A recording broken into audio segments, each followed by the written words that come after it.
So yun guys, mga kadiskarte, for this video na naman. Sa kalukuyan po tayong nag-i-install po ng hamba. Kung paano naman ang diskartehan natin sa pag-i-install po ng hamba. Para po sa mga baguhan po na gustong mag-skill. Yan. Siyempre mga veterano alam na nilang tong gantong diskarte. Di ba nung nakikita nyo, na-install ko na. Di ba natapalan ko na rin siya. Yung mga gilid-gilid. Pero ituturo ko na lang kung paano ko ba in-install. Ang unang ginagawa ko mga kadiskarte. Kung makikita nyo, mapapansin nyo itong tanse. Yan.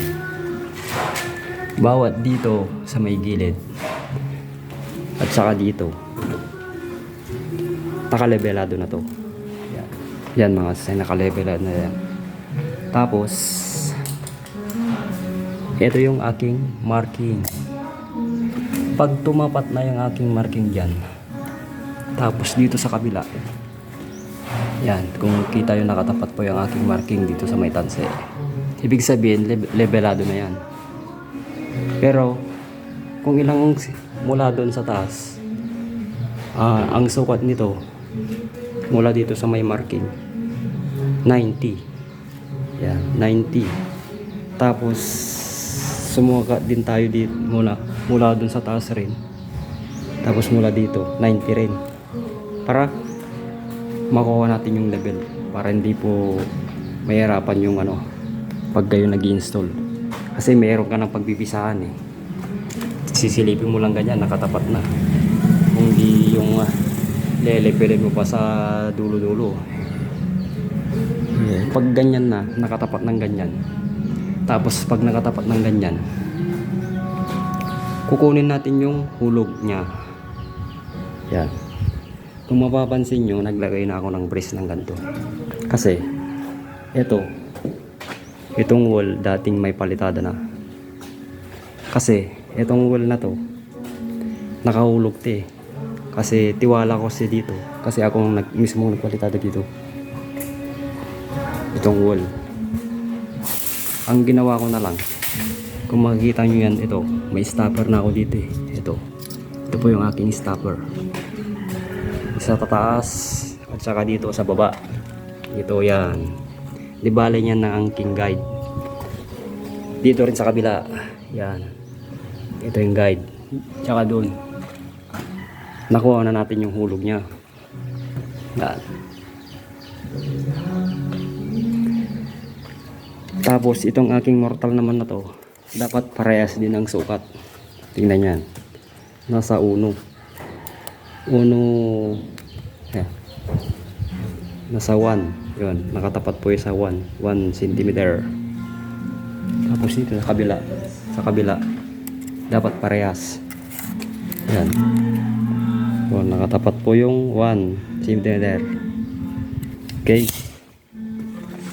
Yan po ang aking diskartehan sa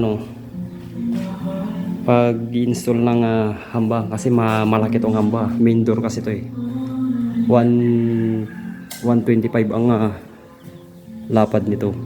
Di bale ang pintuan nito butterfly. Yan. Tingnan natin dun sa may labas. Yan, di ba din natapalan na natin dito sa labas. Tapos dito naman sa may loob, ito na ang gagawin ko, yung kanyang kanto dito, sa mga kantuhan niya. Okay, ito po ang ating diskartehan sa pag-install po ng hamba. Tsaka importante rin mga diskarte yung hulog nito yung hulog nito, tayo nito, para yung pintuan pantay po yung pagsara niya. Kasi minsan meron yung kusang nagsasara, kusang nagbubukas. Yan. Kasi ang big sabihin nun, hindi po pantay yung hulog nitong hamba. Pag ganun, hindi balance. Okay. At saka tayo lang mag-isa mag-i-install nito, kasi ito lang ang tatapalan natin. Kayang-kaya naman natin, kasi yung dalawang kasama natin nag-aalubag sila sa sa may septic tank, yung dalawang bayaw ko.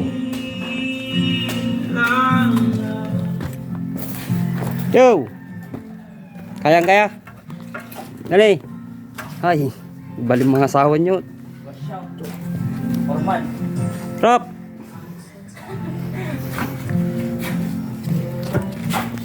Forman. Purman. Yo, Purman. Septic tank.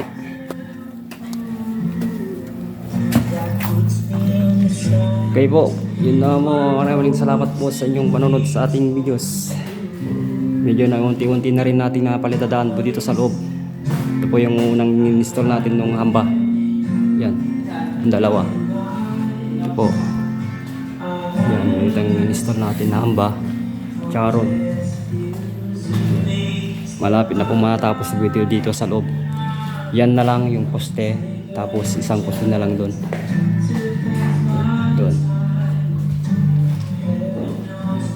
Okay po, maraming salamat po sa inyo, sa ating mga followers. Thank you.